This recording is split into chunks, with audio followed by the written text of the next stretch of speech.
Mike Lofgren's "The Party is Over." How Republicans went crazy, Democrats became useless, and the middle class got shafted. This is definitely a book that should be taken with a grain of salt.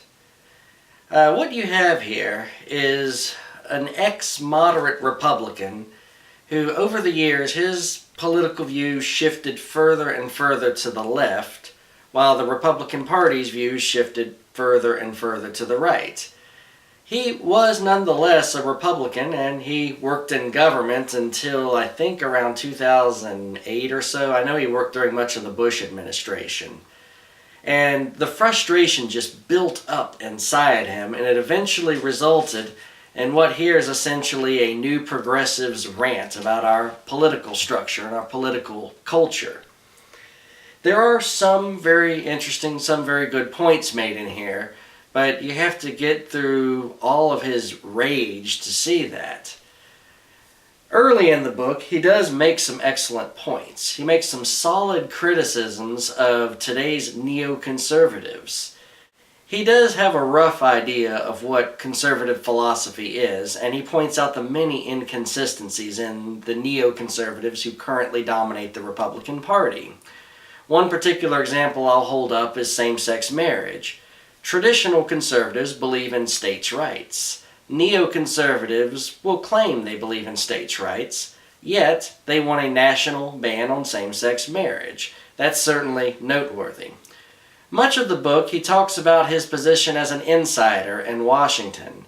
He talks about what he describes as the wholesale of politics. That is, he argues that these politicians are serving special interest groups who donate large sums of money to their campaigns. Towards the end, he does propose some reforms, mainly some radical campaign finance. And we would definitely need a constitutional amendment to pull that off because the Supreme Court's likely to strike down such laws. Well, there are a couple of points I really want to criticize in this book. There's so much I could criticize, but I'd end up making a 2-hour-long movie if I did that. There are 2 points that really stood out that need to be called out. Number one, he just kind of casually mentions Laffer's curve and he brushes it off as some silly, radical, right-wing idea. And he doesn't consider, not only is it common sense, but it's actually been proven to work.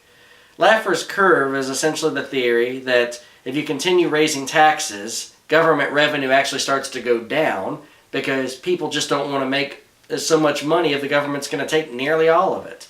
Think about it. If taxes were 100%, how much money would you make? Nothing. And that means the government gets nothing. Laffer's curve is a very sound theory, and it's been tested. During the Reagan administration, Reagan's tax reforms were largely based on that theory, and they actually worked. Revenue actually did, at the end, start to increase. I'll admit, the second he implemented the tax reform of '86, revenue ever so slightly declined at first, but then it started going back up, and it went up much higher than it had been before. The reason we had all the deficits is because spending went up faster than revenue. But Laffer's curve, it actually did work. It's a very sound theory. The other point I want to criticize is towards the end, he's just making some radical claims that he doesn't even attempt to back up. At first, you might take this book seriously because he does cite sources early in, but towards the end, he's not even citing anymore. He's just ranting. He makes a really far-fetched statement that during the financial crisis of 2008, our government took the debt of the banks and just added it to our national debt. Where did he get that from? I would love to see some source that backs that claim up. And if any of you are watching this and know something that I don't, and you have some kind of evidence to back up his claim, please send it my way. I'd love to see it. But as far as I know, the only thing that even comes close is the bailouts. The government did loan, emphasis on the word loan, a certain amount of money to troubled assets. That was the Troubled Asset Relief Fund, TARP. Troubled Asset Relief, I don't remember what the P stands for, but you get the idea.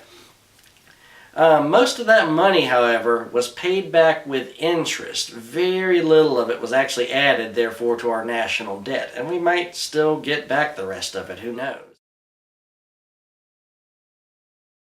Overall, what I would say is the book is maybe worth reading because there are some unique points about conservative thinking in this book that really need to be made.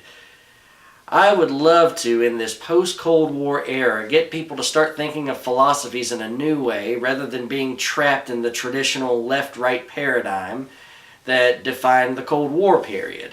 So that is one of the redeeming qualities of this book. He does offer an alternative way of looking at conservative thought.